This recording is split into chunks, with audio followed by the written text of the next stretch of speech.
Hare Krishna, Krishna Krishna, Hare Hare, Hare Rama. Hare Krishna, dear devotees. Thank you once again for joining on this edition of discussing the very vital concept of unity in diversity, as taught by Srila Prabhupada, unity in diversity in ISKCON.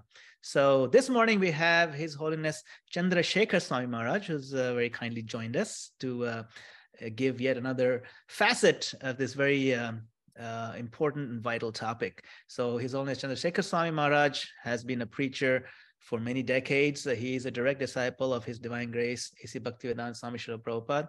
And Chandrasekhar Maharaj has been very active in the New York area, preaching in the Northeast and in Long Island in particular, in Brooklyn and so on. We are very grateful that he has made some time today to discuss this important matter. So with that, I will pass it on to His Holiness Chandrasekhar Swami Maharaj. Welcome, Maharaj. Hare Krishna. Thank you for having me. I'm happy to get a chance to help in this particular effort to bring unity and diversity by talking about an issue that seems to have become a very divisive issue in our movement. So what would you like to focus on this? What is your particular focus in this topic of unity and diversity for this? I thought that basically what I wanted to try to discuss is the philosophical underpinnings of this particular issue. I know it's been done to death. A lot of people have talked about it and so on and so forth. I felt that in any exposition or any discussion about a topic like this, that you can do one of two things. You can either do a comprehensive approach or you can do an essential approach. And, you know, the two are mutually exclusive. And it depends, I think, largely on the media. And this particular platform or media is not really prone for a comprehensive or very elaborate, discussion. I thought that probably the right platform for a very detailed, elaborate discussion is probably a website. Out of all platforms, that's probably the best one. Even paper documents, they tend to kind of be sprawling out all over the place, et cetera, et cetera. That makes it unapproachable for many people, and maybe having a HTML version would be a little better, because with the hyperlinks you can jump around. But ultimately, I think for an issue like this, the best approach would be a website, because you have a database and you have a some kind of internet PHP or some kind of interface that will reach into that database and pull out what you're particularly interested. So there may be thousands of things you're not interested in, but you can search those things that you are. At any rate, I digress. But what I wanted to do was just try to, in an essential way, talk about the main points. And again, I apologize. I'm not going to be able to cover everything, and I'm not going to be able to answer every objection or anything like that. I don't intend to, but I want to try to hit the most important and key points, at least in my mind. I know that someone else would probably find other ways to approach the same thing. So I would start with three basic questions that I think are very essential to this issue if we're going to talk about it intelligently. And that would be, the first question is, are we or are we not the body? That's the question number one, Then question number two is, can we or can we not rise above our upadhis or designations? And then question number three is being a woman, which is a central issue here, is that an upadhi? If it is, then we can say that it could be handled or should be handled just exactly like any other upadhi. There's no difference in being a woman or being of a Sudra or being a Vaishya. In fact, generally in Bhagavad Gita, we hear Striyo Vaishya Tata Sudras. The three are usually put together as if, you know, a collection of more or less same things. So is being a woman just the same as any other upadi? And if so, then we should think of it and treat it exactly like any other upadi. If it's not, then we need to see some evidence that in Vedic literature, somehow or other, being a woman is some special singular category, a singleton category of something very difficult that this handicaps a person in ways that no other upadi will handicap a person. And so I'll start with that because that's my theme. I'm going to try to orbit and tie back to it. And then, you know, that's kind of brings us around to the question, you know, about did Prabhupada want or allow or make provisions for those in women's bodies to initiate disciples? That sounds like a good framework to get started, those three questions. So I guess we can dive right into them with your overview, Maharaj. Okay. So I guess we could ask the question, well, how did Prabhupada respond to this particular question? Of course, we see that the first thing I would like to point out is that it's not that this question didn't come up.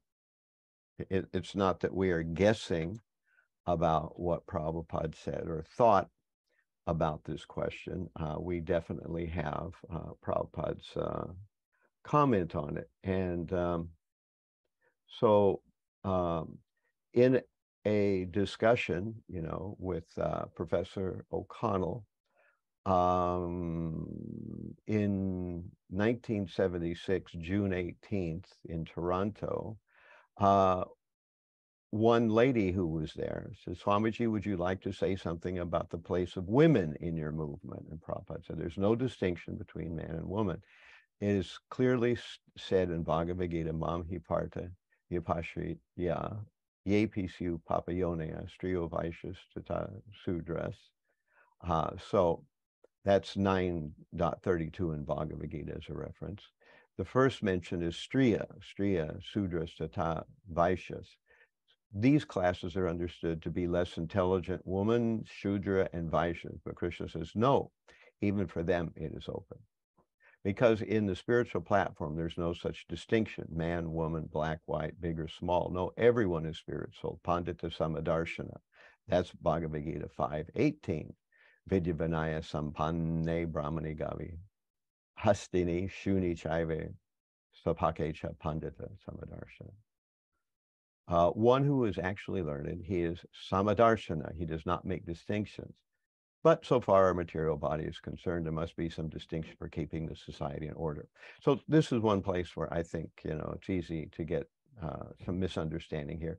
We do try to segregate the sexes to some reason, to some extent, because everybody knows that if men and women associate constantly and closely, then there's possibility for them to become entangled with one another. So we do make some precautions there, but it's not that we say that women cannot do or cannot become elevated to the highest point. That's the point that we're making, that we have upadis. Being a woman is an upadi, just like being a Sudra or a Vaishya is an upadi, like being of a particular race or caste or any other thing is an upadi.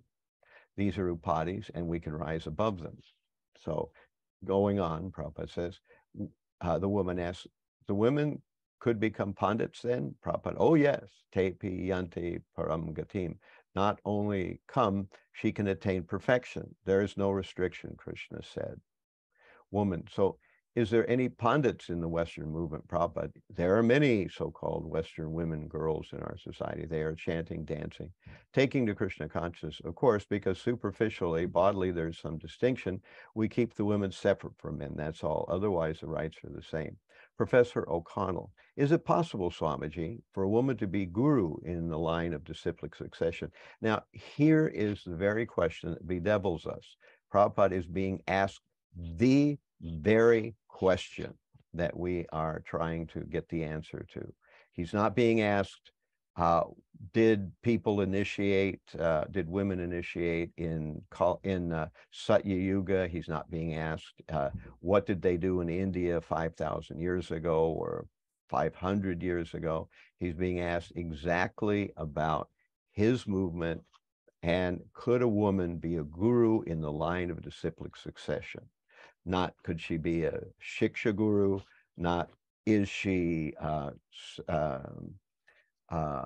perfected being. He's being asked a simple and direct question here. And this is how Prabhupada answers. Yes, Jahnavi Devi was Nityananda's wife. She became. If she is able to go to the highest perfection of life, why it's not possible to become guru, but not so many. Actually, one who has attained the perfection, she can become guru. But man or woman, unless one has attained perfection, ye Krishna tat bhaveti se guru hoy. The qualification of guru is that one must be fully cognizant of the science of Krishna. Then he or she can become guru. Ye Krishna tat bhaveta se guru hoy. In our material world, is there any prohibition that a woman cannot become professor? If she is qualified, she can become professor. What is the wrong there? She must be qualified. That is the position. Similarly, if the woman understands Krishna consciousness perfectly, she can become guru. So there's Prabhupada's answer. He states the answer unequivocally. He's talking about his movement. He's talking about whether a woman can become guru. Some try to spin this as him indirectly saying yes, but thinking no, because he is mentioning Jahnavi Devi, who happened to be the associate or the consort of Nityananda. So because he's mentioning it like that, that doesn't mean that he isn't answering the question. So the question is clear, the context is clear, the answer is clear. These are the words of the guru. Some people say, we'll maybe talk about that a little bit later, that because this is a conversation and it's not in his books, that we should not take this seriously. But these are the words of the guru. Prabhupada doesn't appear to be joking in this verse. He doesn't appear to be somehow mollifying the professor, telling him something so that he can gain some, inroads with him. He's not just trying to placate the woman. He's saying what the philosophy is. And of course, we have this verse that Prabhupada quotes, Ye Krishna tat bhaveti se guru hoy. So this is Madhya 8.128, that Kibra Vipra Kibra Nasi Sudra Kena Hai, Ye Krishna tat bhaveti se guru hoy. That if one is a Sudra, a Vaishya, or whatever one is, if one knows the science of Krishna, one can become guru. And that's the qualification. To become guru, one has to know the science of Krishna. Of course, some people will quibble that one has to absolutely know the science of Krishna 100% perfectly. So if we apply that standard, then we have to apply it to men as well. And we know that, yes, there is a process of gradually becoming more and more well-versed in spiritual life. And we have to stay with Shastras. But ultimately, if a person knows the science of Krishna, they are in a capacity to function as guru, not just as Shiksha guru, but also as initiating guru, not just as Pradarshika guru, but as Diksha guru. So this is what's being said by this verse. This is what's said by Prabhupada. He made the distinction. Now, did Prabhupada ever refer to women being gurus in any other context? And the answer is yes, he did. So in another context, we have this. Next January, there will be an examination on this Bhagavad Gita. Papers will be sent by me to all centers, and those securing minimum passing grade will be given the title as Bhakti Shastri. Similarly, another examination will be held on Chaitanya. It's going underneath something, so I can't see it. Okay, I got it now. We'll get it with passing grade. So another examination will be held on Chaitanya Appearance Day in February 1970, and it will be upon Srimad Bhagavatam and Bhagavad Gita. Those passing will get the title of Bhakti Vaibhava. Another examination will be held on 1971 on the 4 books Bhagavad Gita, Srimad Bhagavatam, Teachings of Lord Chaitanya, Nectar of Devotion. One who will pass this examination will be awarded the title of Bhakti Vedanta. I want all my spiritual sons, and we notice the word here, daughters, to inherit this title of Bhakti Vedanta, so that the family transcendental diploma will continue through the generations. Those possessing the title of Bhakti Vedanta will be allowed to initiate disciples. Maybe by 1975, all my disciples will be allowed to initiate and increase the number of generations. That is my program. So we should not simply publish these books for reading by outsiders, but our students must be well versed in all of our books so that we can be prepared to defeat all opposing parties in the matter of self-realization. Okay, so there is in case it was a one-off or a mistake or something like that, here again, it's clear. He says sons and daughters, this is not just a singular quote. This is a number of times he referred to that he sees that the girls are just as good as the boys in preaching Krishna consciousness.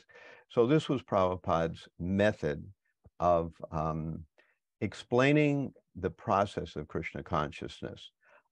And this makes it what we call in the Western world a meritocracy, that people are judged and given various positions and authority based on their merit.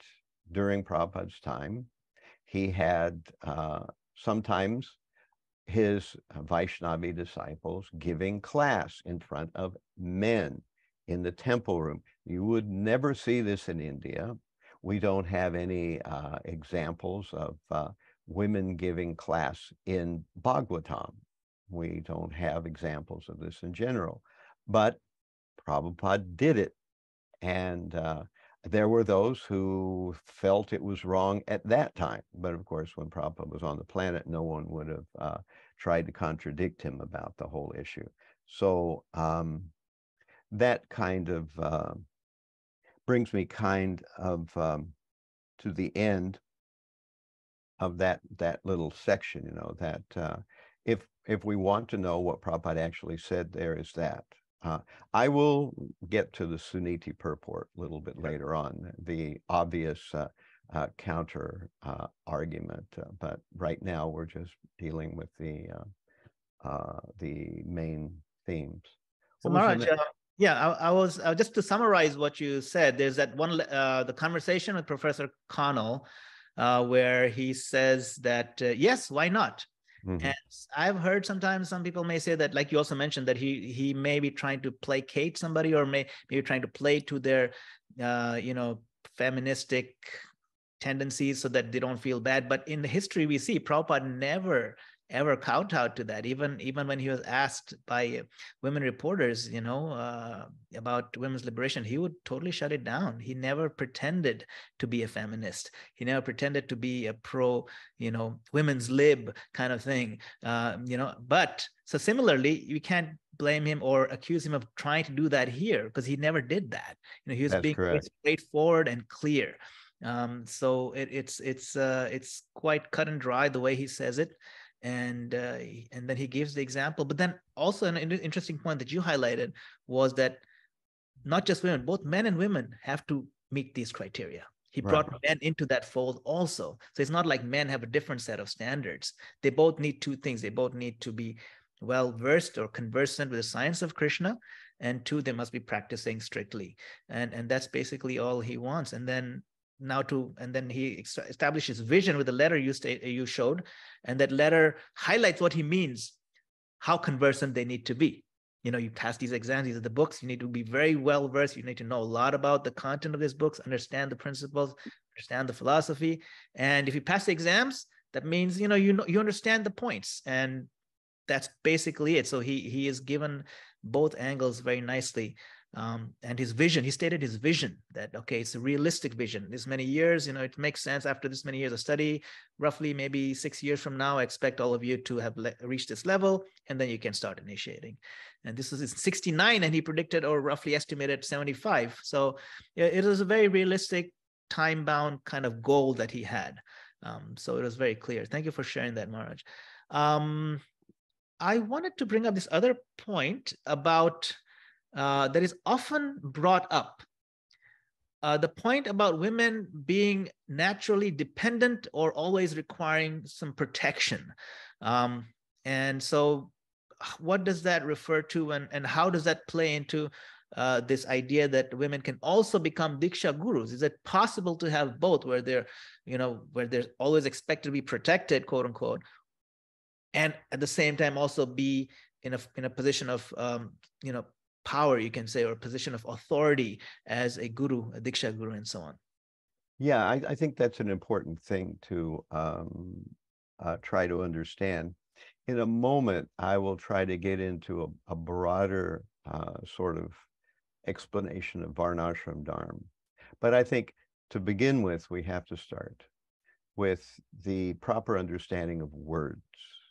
If we are going to toss around words in our discussions of the process of Krishna consciousness, in the philosophy of the Vaishnava tradition, and we're not going to understand in what context those words are, we are going to basically be talking mumbo jumbo, that everything has a context.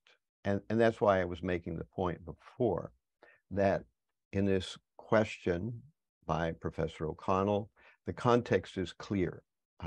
What's the scope of what's being discussed, what's not being discussed, and what the words are basically meaning. Sometimes it's not clear, but here you have to be really fighting the natural flow of human conversation to construe any other meaning out of what's being discussed there.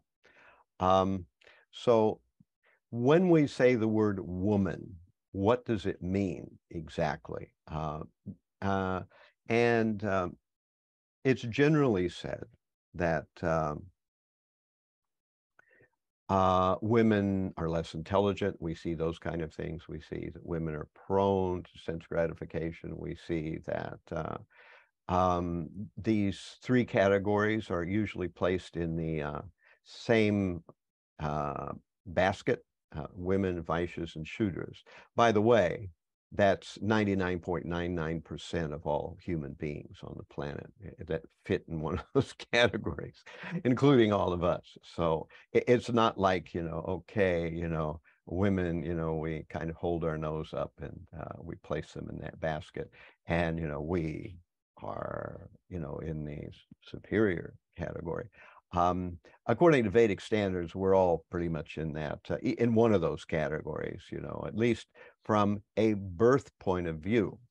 And that's the key issue here, birth point of view. But if we take seriously this idea that we can rise above our upadhis, then what happens at birth is not any longer a limiting factor. Otherwise, it certainly would be, according to Vedic literatures. Karma is what places people in the body that they have. A person gets a particular body as a result of merits and demerits from their past life, and now they're in a particular body. But that isn't the end of the story. Never was and never will be. That's not our philosophy. The end of the story is the merit that a person brings to the table by attempting to change their internal makeup through the process we call bhakti yoga. So if one engages in serious bhakti yoga, one will rise above. So we have this idea that women are said to be always dependent. So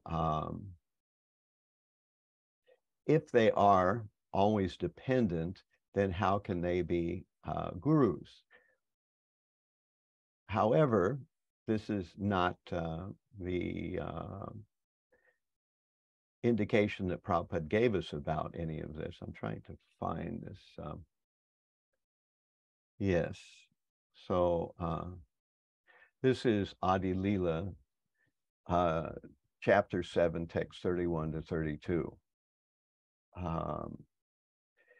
And the verse translates, seeing that the Mayavadis and others were fleeing Lord Chaitanya thought, in quotes, I wanted everyone to be immersed in this inundation of love of God, but some have escaped. Therefore, I shall devise a trick to drown them all. Here is an important point. Lord Chaitanya Mahaprabhu wanted to invent a way to capture the Mayavadis and others who did not take interest in Krishna consciousness movement. This is the symptom of an acharya. Acharya who comes for the service of the Lord cannot be expected to conform to a stereotype, for he must find ways and means by which Krishna consciousness may be spread. Sometimes jealous persons criticize the Krishna consciousness movement because it engages equally both boys and girls in distributing love of Godhead, not knowing that boys and girls in countries like Europe and America mix very freely, and that one cannot suddenly change a community's social customs. However, since both boys and girls are being trained to become preachers, those girls are not ordinary girls, but are as good as their brothers who are preaching Krishna consciousness. Therefore, to engage both boys and girls in fully transcendental activities is a policy intended to spread Krishna conscious movement. These jealous fools who criticize the intermingling of boys and girls will simply have to be satisfied with their own foolishness, because they cannot think of how to spread Krishna consciousness by adopting ways and means that are favorable for this purpose. Their stereotype methods will never help spread Krishna consciousness. Therefore, what we are doing is perfect by the grace of Lord Chaitanya Mahaprabhu, for it is he who proposed to invent a way to capture those who strayed from Krishna consciousness. A couple of things are germane here, and that is that we're talking about innovation, and we're talking about acharya not conforming to stereotypes, and engaging both boys and girls. The idea of referring to Vaishnavis as women is this tendency of characterizing even those who have advanced in Krishna consciousness still within the bounds of their upadhi. In other words, to refuse to let that go, that somehow or other women cannot rise above their upadhi, even if they are devotees. So we understand that there is the whole saga of Romaharshan. So Romaharshan was elected to a Vedic assembly to preside over a 1,000-year yajna. And when Lord Balaram came into that assembly, Romaharshan didn't stand. Now, previous to that, there were people who were by birth and by their upadhis, their social designations of a much higher caliber, but they had placed Romaharshan there as the presider of the entire assembly. But when he failed to stand for Lord Balaram, they immediately felt that he had transgressed. And of course, Lord Balaram winds up killing him with a blade of grass. And this ends his tenure as being the leader of the assembly. What this shows, again, is we have a meritocracy in action, that by one's merit, one is placed in a particular position, not by their birth, not by their caste or their gender, but by their merit. And if one then later demonstrates that they have no merit or that they have misunderstood an important piece of philosophy, then again, they can be taken away from that particular position. So it's not by birth, it's by merit. And anytime an organization strays from the notion of meritocracy, where people are passed over who have the qualification for something, simply because they're the wrong something or another, wrong body type, usually is what it boils down to, wrong race, wrong gender, wrong a national origin, wrong language, or whatever it happens to be. This degrades the organization. But that's not just public policy or a good way of running organizations. This is our philosophy, that people are placed in a position based on what they can actually do. And of course, this doesn't mean that just because someone's a woman that she should be allowed to initiate, any more than it means just because someone's a man they should be allowed to initiate. As you mentioned, that there has to be qualifications. If someone meets those qualifications, then fine. If they don't, then again, we can't do that. The word woman, the way we see it used oftentimes in Vedic literatures, assumes that a person has not betaken themselves to the process of purification. So we see, and sometimes people turn away from the Vedic literature because they read these disparaging remarks about women in the Vedas, and they're certainly there. There are disparaging remarks about people of race and people of other things in the Vedas as well. However, these things are not intended to, as we usually think, put people in their place. That is not the purpose of these remarks. The purpose of these remarks is to remind us of what unfortunate tendencies our particular varna or classification of human body is prone. There are disparaging remarks about men as well, and grihastas and sannyasis, who, whatever category you want to talk about. The Vedas, as I put it, are an equal opportunity offender. They offend everybody. So if you want to be offended, you can read the Vedas. But that means you're also identifying with the designation that you are seeing as being offended. But we are to rise above, and men have certain tendencies to do things in a wrong way this way. Women have tendencies to do wrong things in that way. Sannyasis have a tendency to do wrong things in such and such a way. And there it goes, that you have all these things. So when we see or we hear about, women need to be protected, in general, that's there. Even in modern society, we're discovering that people are starting to wake up to the fact that, generally speaking, men are physically stronger than women. I mean, there will certainly be some women who are stronger than some men. That's always going to be there. But as a group class, it's like that. And so, therefore, there have to be some special arrangements, So similarly, in the Vedas, we recognize that as well, that there have to be some special arrangements. And the fact that women need to be protected, that's there. But as others have said, old men need to be protected and children need to be protected too. Women aren't the only thing that needs to be, only class of human being that need to be protected. So this assumes that woman means if you have a certain kind of plumbing, that's it. It never changes, and you will always need to be protected in all ways, and therefore you can never give guidance, et cetera, et cetera. So this is one of those things where we take the word woman and we see it as an absolute, that anyone of the particular gender, no matter if they've taken the process of spiritual life and raised themselves above it, they're still a woman. Nothing will ever change that. And this brings me back to my point that it's an upadi like any other upadi. If we can rise above any other upadi, we can rise above being a woman. So therefore, there's no need to treat this in some special category. We see that Sudras can become spiritual masters. We have examples of that in the literature. So if a Sudra can or a Vaishya can, then certainly a woman can. So many of the comments of Varnashram Dharma that are leveled against women are comments about women who have not brought themselves to a level of purification where they have risen above their upadi. All right, so that's what I would say about that particular point.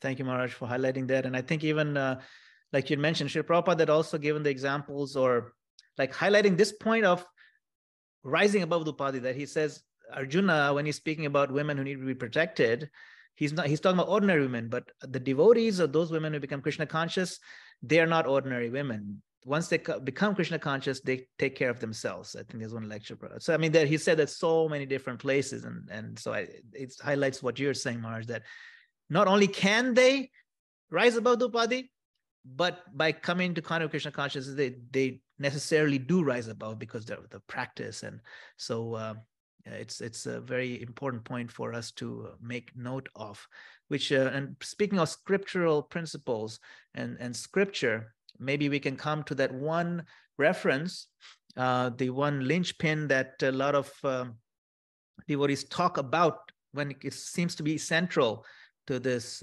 debate of Vaisnavi Diksha Guru, maybe unnecessarily central, but it is the purport about Suniti and Dhruva Maharaj, and how she was not able to give initiation to Dhruva Maharaj because she was a woman, and that is being taken as gospel truth to be applied to all times.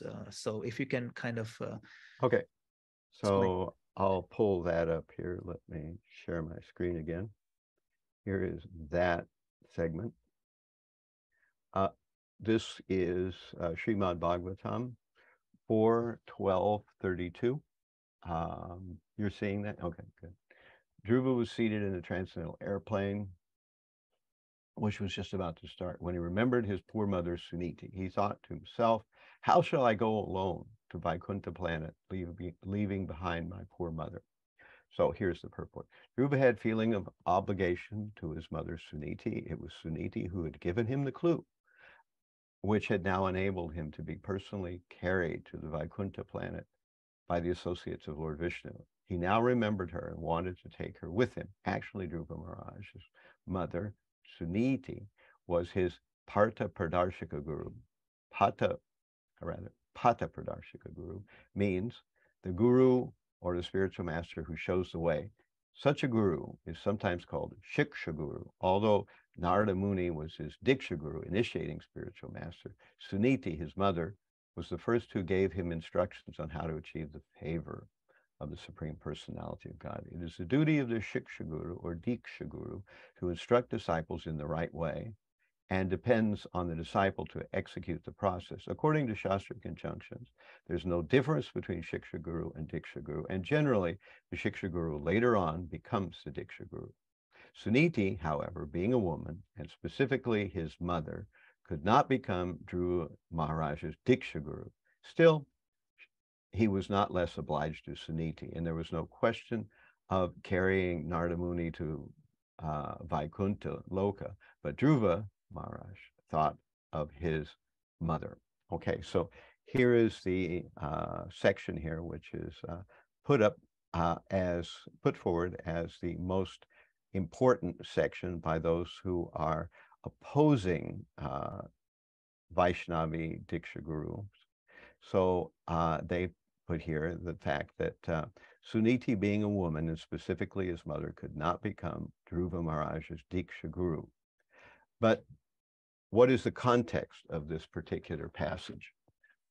Is Prabhupada talking about his movement? Is he talking about ISKCON? ISKCON's not mentioned in this paragraph. He is talking about this event, which happened long time ago, I think millions of years ago, actually. As I understand it, this was, back in the time of, the formation of the entire universe. So this is very ancient. And there were customs there, just like there are customs now. And Prabhupada makes no further explanation about it. those who are opponents of Vaisnavi Diksha Guru want to suggest that this passage is a sort of an eternally universally exclusive absolute, that this is, Prabhupada's referring to, laying down the law here, that in no cases, in no times, in any capacity, can a person who is a woman become a person's Diksha Guru. However, we don't see any indication that this particular passage is universal in scope like this. As a matter of fact, we can ask the simple question, and this is an important question to ask: if this indeed is a universally applicable principle, let's take two categories, because Prabhupada often talked about this. There are some things that are details and some things that are principles. There are some things that are absolute truth and some things that are relative truth. Absolute truth means it's the same for all time, for all people, at all places. It never changes under any circumstance. It never changes. Krishna is God. It's not going to change.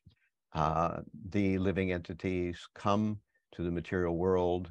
Some of them have, in fact, most of them have given up the desire to serve the Supreme. That's not going to change. Some of them, once they're here, discover that they want to go back. These are eternal things. To go back means you have to take to yourself to the process of bhakti yoga. These are eternal truths. They never change. Not 1,000 years ago, 1,000,000 years from now, whatever country you are, these are eternal truths. Now, there is another category, which are relative truths, truths that are based on absolute truths, but they do change according to time, place, and circumstance. So obviously what we want to know here is this the first kind, absolute truth, or is it the second kind, relative truth? Now, since we've just read those other statements by Prabhupada, under what circumstances would Prabhupada have disavowed a universally accepted understanding of spiritual life? Why on earth would Prabhupada have ever hinted at or said outright that someone could become a guru in his movement? Why would Prabhupada have mentioned the fact that all my sons and daughters may inherit the title of Bhaktivedanta and initiate disciples? Why would he have misled us in such a significant way, if this in fact is the highest irrevocable truth that can never be altered in any time, any place, any circumstance? That's why I say that this is evidence that this cannot be one of those types of statements. This is a relative truth. Certainly, nobody will argue that in India, generally, women have not been given the facility to be initiating gurus. There are exceptions. And we see even today, as far as various Vaishnava branches, in some branches, women are currently initiating, while other branches strictly forbid it. Certainly from a historical point of view, certainly from a cultural point of view, these things are there. We won't argue that they haven't been a part of the tradition. However, Prabhupada and our acharyas have been known to alter the tradition and to make inroads. So there is a tendency that, according to time, place, and circumstance, because things are changing, some things that were good at one time are no longer good. You know, things that were useful and efficient and productive at one time have now become not useful, become counterproductive, and actually hamper the progress of spiritual life. And in those cases, the acharyas make some amendment, some change to the cultural aspects.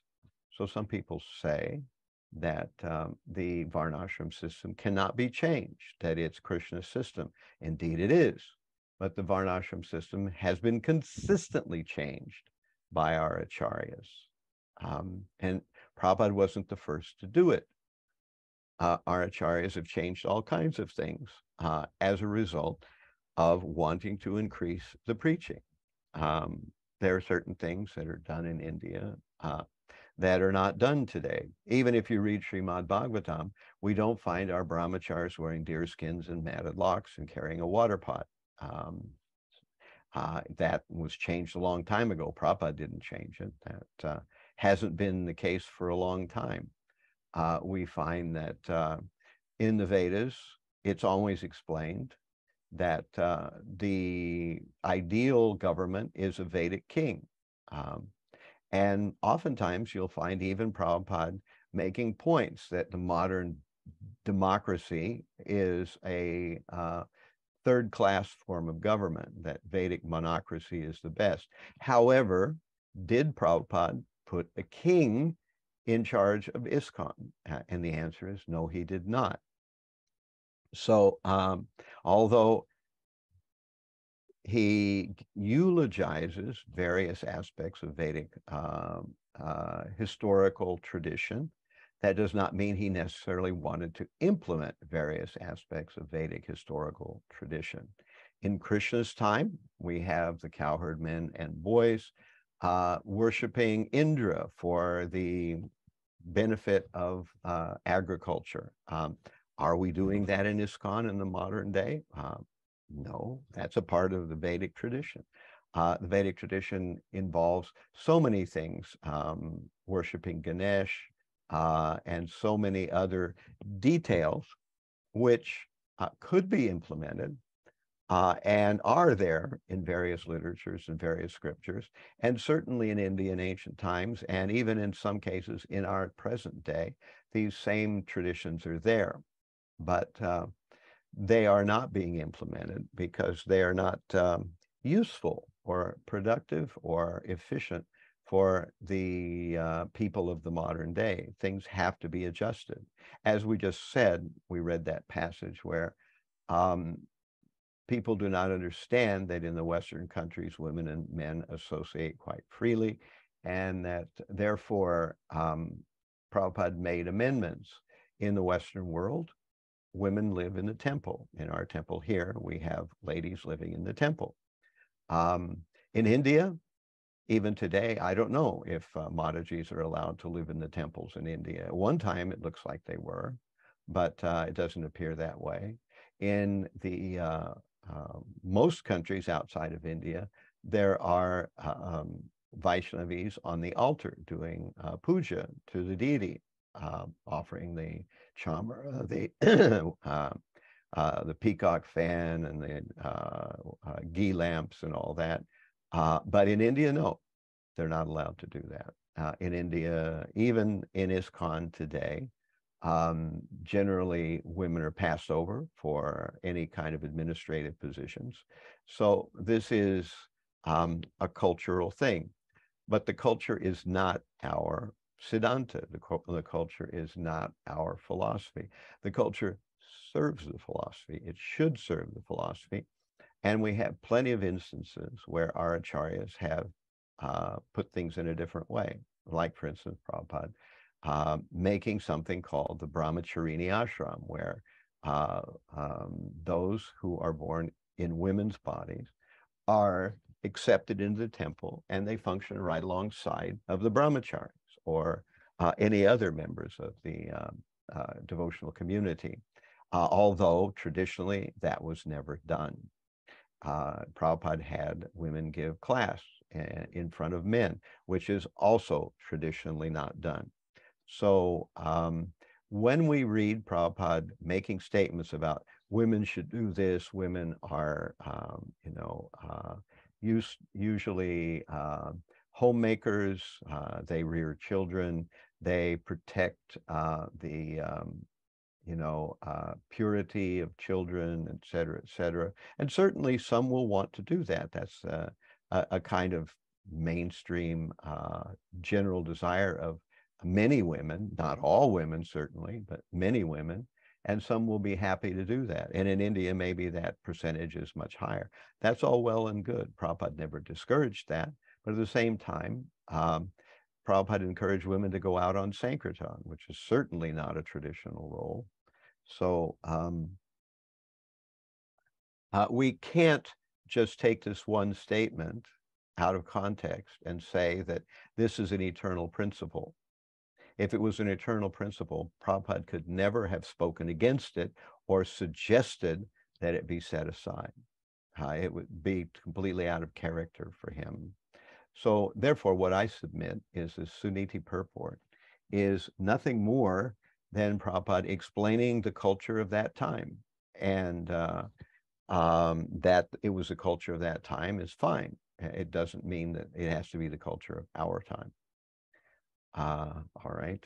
Thank you, Maharaj. I think that so Prabhupada is giving us the historical context, and like you said, it's out of character for him. If it was something of importance in terms of implementation, he would have found ways to repeatedly emphasize, because Prabhupada repeats many important things across his reports, across his lectures. He comes back to the point to make sure he explains backwards, forwards, so we understand it clearly. If he is making a point in passing, a passing remark, or just a small historical context, it's only found in one line, in one purport in the Bhagavatam.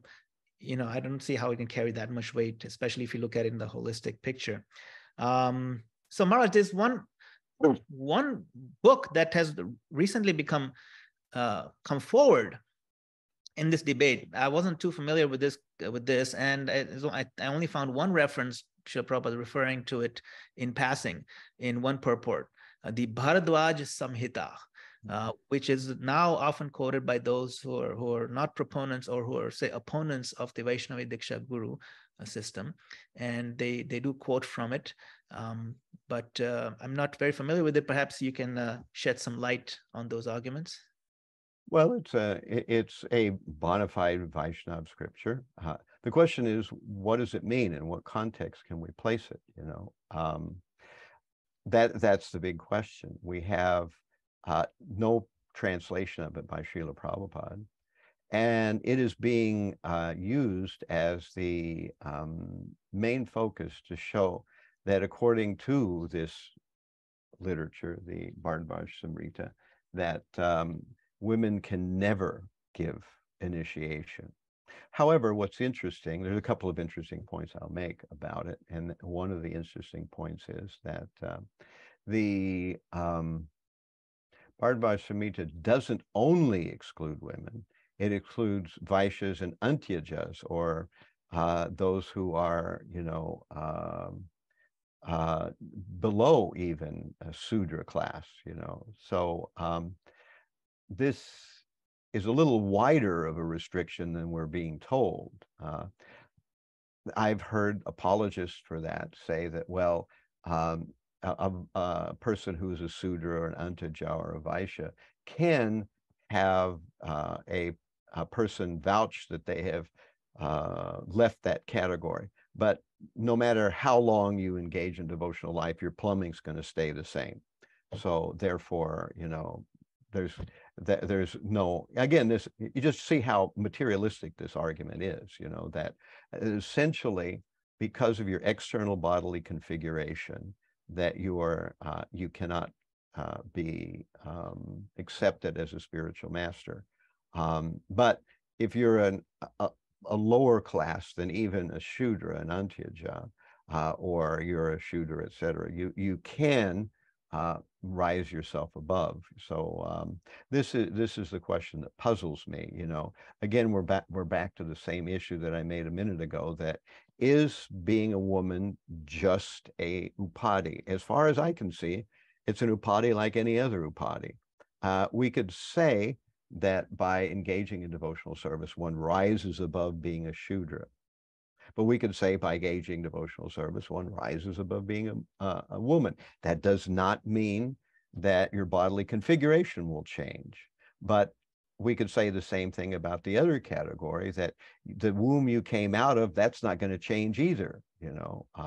So if that's what makes the difference, the argument cuts both ways. So either you have to accept that the fact is that even if you have taken a spiritual master and you have risen above your upadhi, according to the spiritual master, but you can't do that because you'll never change your gender, then both are based on the body. One of them is the body being, the present configuration. The other is the body being which womb you came out of, so if you came out of a Shudra womb, et cetera, et cetera. In any case, these are mundane considerations. And the other thing I would say about the Bhardwaj Samhita, which is interesting, is that there are only two brushes that were Prabhupada even mentions that I could find in the Vedabase, and ironically, in both explanations that Prabhupada touches and uses a reference to the Bhardwaj Samhita, he uses it as an inclusive literature, where it says that a person of any lower class can become, purified by spiritual life, So it's odd that Prabhupada cites the Bhardwaj Samhita as an inclusive reference, and they're citing the Bhardwaj Samhita as this eternal, ultimate, exclusive reference that, this is what it tells us. If we had Prabhupada's purport on it, maybe we could give it more weight. Certainly, it's not just what the words translate to, but also in what context, how important we could take this. We have even some things in other literatures which we can't take fully in the same capacity that maybe people could take some years ago. So that's kind of what I would say about that. If we want to make such an important thing about it, then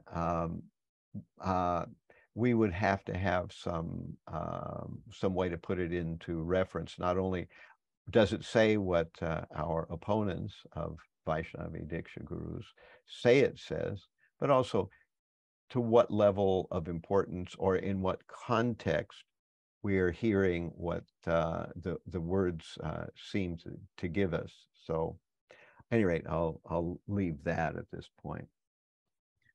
Thank you, Maharaj. And just one last point I wanted to see if we can cover is this notion that, yes, Prabhupada laid out his vision for Vaisnavi Diksha Gurus, where he says his sons and daughters will initiate. He used the word initiate, he used the word daughters. Now, that vision or framework, he laid it out in a letter, whereas some other statements that the opponents of the Vaishnava Diksha Gurus say are found in the purports. And they say that letters should be disregarded, or letters in general are not really meant to be given too much weight. The purports should always be, superior. And in one sense, we can just, not even take too seriously the letters when it comes to, settling any disputes or philosophical, incongruities. So perhaps you can reflect on that. What I would say immediately about that is that it depends on the nature of the communication. I looked, there's no mention of a GBC anywhere in Prabhupada's purports, yet we take that as being very important. So it's not that only things in his purports have any meaning for us. Especially, I think that out of all evidence for what we should take seriously, a direct answer to a direct question is the most serious evidence. If that isn't plain, I don't know what is. It's like if we performed what's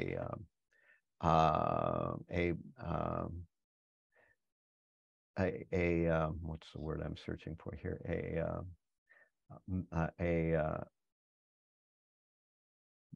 A mind experiment, mind experiment. Thought experiment. Thought experiment, right? That's what I'm trying to think of. Thought experiment. And, you know, we said what would happen if, like at the Khetri festival, Prabhupada came back somehow or other from the spiritual realm, and we could ask him anything that we wanted. Wouldn't one of the first questions be, you know, well, should we have women initiating or not? And say Prabhupada said, yes, we should have women initiating. Would our next statement be then, well, but you didn't say that in your purport, Prabhupada, therefore, you know, I can't take that seriously. So then Prabhupada would have to write a book and put that in a purport. You know, it seems reasonable to me that these are the words of the Guru. And it's about the subject that that bedevils us right now. These are the words of the Guru. We can't just dismiss them lightly. And elsewhere, we have no definitive, you know, unless, as we say, we take this Suniti purport and we elevate it to a absolute, eternal, you know, unviolable principle, which I gave some reasons why that doesn't seem like a reasonable thing to do. So, and then we have to explain what could have been going on in Prabhupada's mind to mislead us. You know, why would he have wanted to do that? Why would he have made this statement in the way that he did, if that's indeed what he intended, or if he understood that unviolable principle?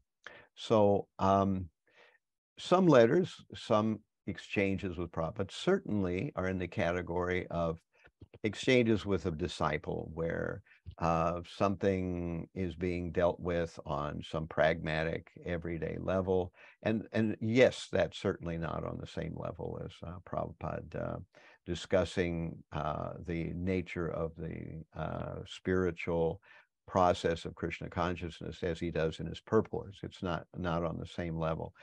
Indeed, we find that sometimes Prabhupada told some disciples to do something he wouldn't have ordinarily told anyone to do, because he knew the disciple wouldn't follow his instruction anyway. So he said something. You know, there was this example of somebody not going to Mongol Arti, and so Prabhupada said that was all right, even though in general Prabhupada never thought that was all right. But he made the point there, you know. So in those kind of cases, yes, I can see how we would not suddenly try to create a new philosophy out of a pragmatic event that happened between the guru and disciple. But for instance, this case where Prabhupada's discussing with this woman and Professor O'Connell in 1975, this doesn't appear to be the case. He's not trying to placate a disciple. What reason would Prabhupada have to belie our basic philosophy in such a setting, you know? Whereas I've given the explanation of the Suniti purport from my understanding, and that is that Prabhupada is telling us a genuine custom of that time. And certainly we don't even know whether Suniti was initiated herself. We don't know a lot of things about the situation. Therefore, to see this, even though the Suniti purport is Prabhupada's purport, it doesn't speak to the question that we are trying to answer. It only does if one adds a level of interpretation to it. And then as I come back around, you know, it makes me think that what is our philosophy? We get back to our philosophy. Are we the body or are we not the body? To take this as women under no circumstances can initiate ultimately says we must be the body. At least women are. So 50% of all human beings are the body in some basic way. At what point do they stop being the body? You know, when they leave their body in the next incarnation, they take a man. At what point does that happen? Is that the only point where they become, you know, eligible for being initiating, that they have to actually leave their body? We see that in the Bhagavatam, we have the whole story of King Paranjana, that generally speaking, that when men die, they become women in their next lives, and when women die, they become men in their next lives. That is taken that they're not involved in serious devotional service. Of course, if they're in serious devotional service, that doesn't happen. But if they're not, then men die thinking about the woman they love, therefore they become a woman. Woman dies thinking about the man she loves, she becomes a man. So we swap genders every other lifetime, you know, generally speaking. So is there a male soul? Is there a female soul? Essentially, as far as I understand, our philosophy says no. There's one kind of soul. There's no male soul, female soul. If anything, our Shastras tell us that every soul is female. So there's that angle of vision as well. We also find that we have some swarup, some form in the spiritual world, but we don't know what that is. It may not have anything to do with our present body. We may be a gopi in a man's body, or we may be a cowherd boy in a woman's body. We don't know, you know. But in any case, we know that souls are souls and bodies are bodies, and we are not the body. And Krishna consciousness teaches us again and again, that's its whole function. It's teaching us we can rise above our upadi, sarvo padi vinirmuktam, tatvaratvena nirmalam rishikena sevanam bhaktiruchate. That one can rise above one's upadis by the process of devotional service. That's what we're taught. Coming back to the original point I started with, that either we can or we can't. Either we are the body or we're not. And if a woman being a woman is not an upadi, then what is it? And I need to see some evidence that it's something else. You know, they say it's a gender, but we don't have shastras that talk specifically about a person having a gender in the way that they're showing that it excludes, you know. So that's the point that I would make again. All right, let's see if there's anything else I kind of wanted to cover here.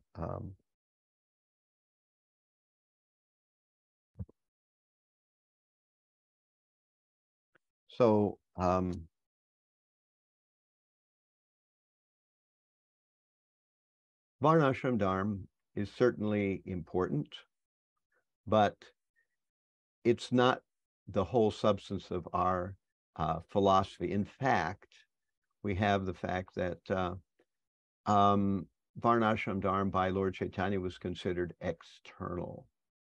So if it's external, that means that essentially, to a certain extent, Varnashram Dharma is there for people who are not yet fully committed to Krishna consciousness the way we usually think about it. That's an important topic to consider. What we need to know is that this is all part of a new thing, that we are not simply trying to follow a pattern that may have been there 1,000 years ago, 5,000 years ago. We are trying to put forward Krishna consciousness. So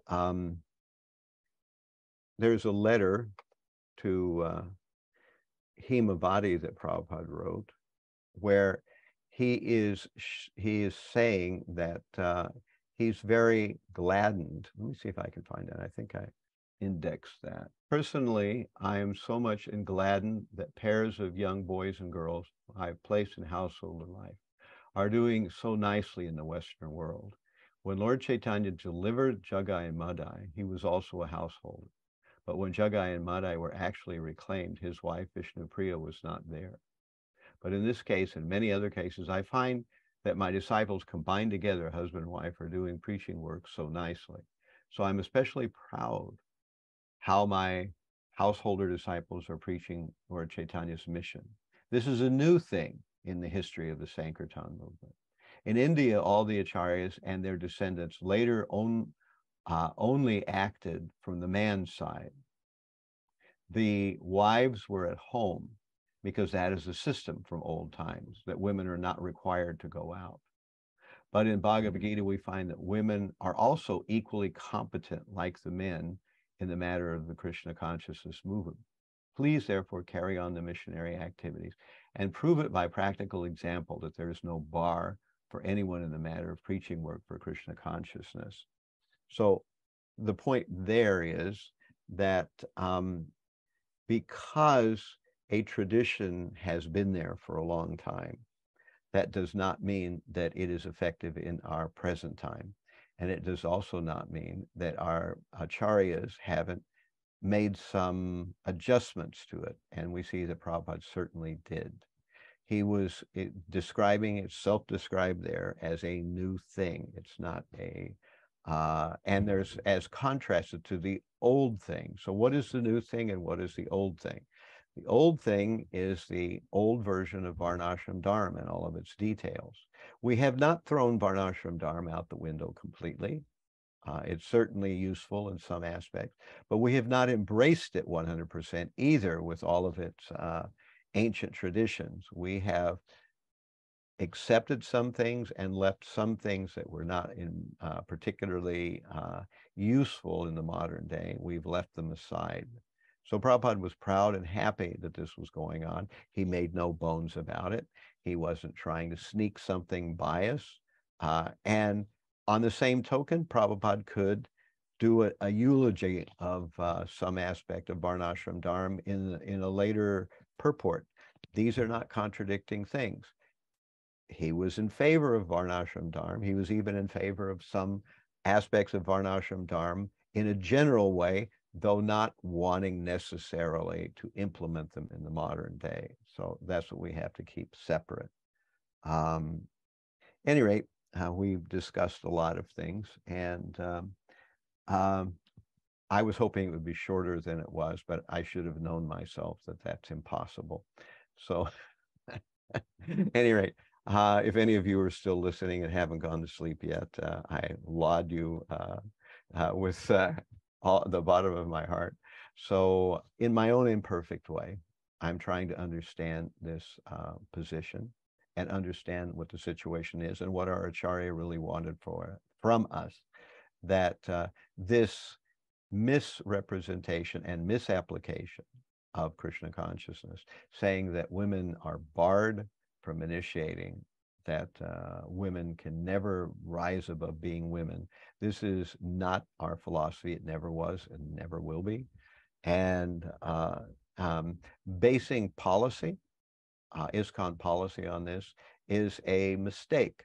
It is a wrong step. So I have nothing more to say than that. And I will try to, at some point later on, try to develop a website where we can actually talk about these things at greater length, with greater detail, et cetera, with both sides of the issue being represented so that all can see how these two views stack up against one another. Thank you very much, Maharaj, for your enduring patiently while we discuss these things. Hare Krishna. Thank you so much, Maharaj, for the very fascinating glimpse into this. And I would say this is only a glimpse, because this discussion can go very deep.